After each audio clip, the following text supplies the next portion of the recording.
Hi, I'm Gigi. The topic of my TED Talk is why isn't there an official PRC in Taiwan? The PRC here is the Program Resource Center of the IB system. So let me start from a smaller scale question, which is how do IB teachers prepare for a unit? IB teachers usually collaborate with each other and design a unit together. Sometimes they will reference the PRC if they need any help. But this will lead to totally different answers if I ask the same question to local teachers in Taiwan. Well, IB teachers do teamwork together. Teachers in Taiwan work individually. But we design the units by ourselves. Teachers in Taiwan just have to deliver information from textbooks or from teacher's handbook.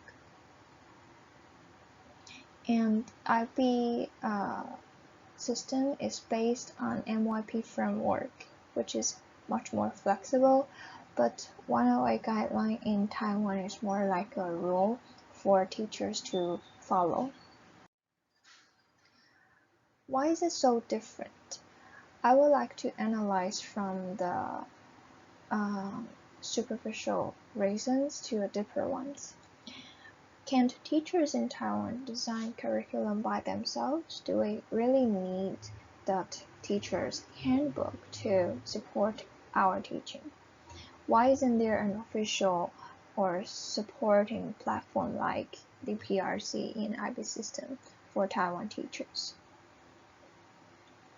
So, for the superficial aspects here, it is easy for us to understand that there are too many facts and content for students in Taiwan to digest and know, to understand.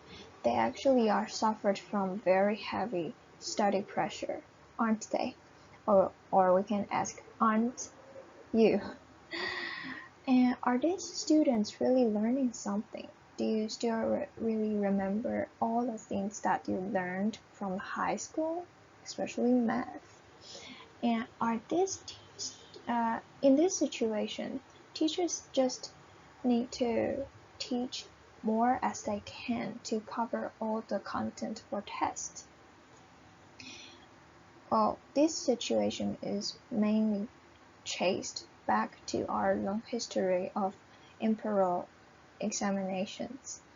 Well, it is deeply rooted in our context and value, especially in Asia, and we can hardly change our historical context. But how about the current policy or our systems right now, nowadays? So let's move on to deeper reasons here. And I would like to analyze from the different aspects, or I can say different roles. And for the first, the most important role in our education is students. Well, actually they can't help with the huge amount of studies right now.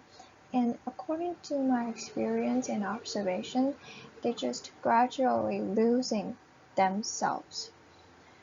And they might get into a myth that when I have higher grades, then I can get a better job and then I'll have a successful life. But is it true for in all cases? Alright, so let's get to a teacher's aspect. In this situation, teachers just have to follow the guide to teach, and that students' grades proving their teaching ability. And both of the characters just get into a vicious circle, which is they both devote themselves to getting higher grades. But how do grades really mean to one's life? This is a very huge question. Okay. And on the other side, teachers in Taiwan are all public servants, which means that all of them get the same salary. Even though some of them want to do much work, they just paid same. They get paid the same salary. And in this situation, how many of them will have the motivation to improve themselves, to improve their teaching strategies? That is a question here. Oh, but I know that some of them have some professional clubs to improve themselves, but most of them are private and not really open to intern teachers or younger teachers. So it's like not really open and public. And also on the other hand, this is a very important factor, which is the policy of teacher selection here in Taiwan. It's kind of have some problems here. I would say it's very traditional that in the 15 minutes teaching demo, it is done individually and no collaborative designing unit. Very traditional, and teachers are not allowed to use any slides or online tools, which is so outdated. And I'm worried that this mechanism just can't really select professional and resilient teachers. So we can see that from the selection policies here to teaching practices, there are a lot of aspects remain in tradition, or we can say in conservation. And now let's move on to the administration part, governance. Here I mean Ministry of Education. We all are familiar with this guideline, the Spirit of Guide 108 guideline. There are 3 aspects and 9 items here. Well, I would say the Spirit of Guide is more like a slogan, because due to my observation, not so many teachers are familiar with the content and the philosophy here of the guideline, not to mention practices. And why do we need this guideline? I think it's because the governance need to make sure everything follows the rules. And also it's easier for them to manage everything. But actually I think the deeper reason is that they don't really have the confidence in teachers, that they don't believe that teacher can design units by themselves, so let's just set everything fixed and teachers just need to follow, and they're going to check if you follow the rule or not. That's it. Easier for them to manage. But so it seems like there are many shortages in Taiwan education system, but I'm not saying that there are true or false, because I think something can be changed to create better education, to support learners, including teachers and students, to learn and really grow. And what exactly can we do? It's fortunate that we are on the way. I consider that 108 guideline is actually the right beginning, but there are just some gaps between policies and realities.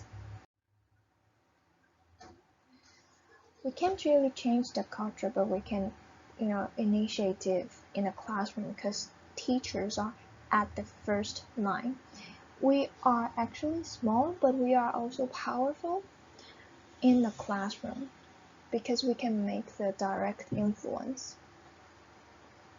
So I consider that we should take some IB elements into our classroom and class, like ATL and service learning, because they are all very efficient and effective tools to make classes active and constructive. And also consider conceptual-based learning, because I think this is the support of what 108 guideline emphasize on the inquiry learning part. This is very important to consider this in classroom.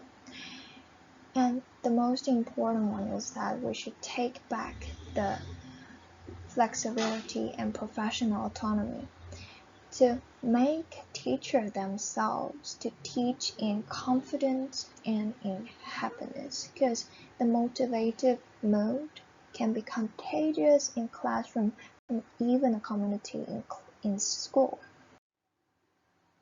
So let's take a look at the relationship here. The parents part is missing, but this part is also very important here.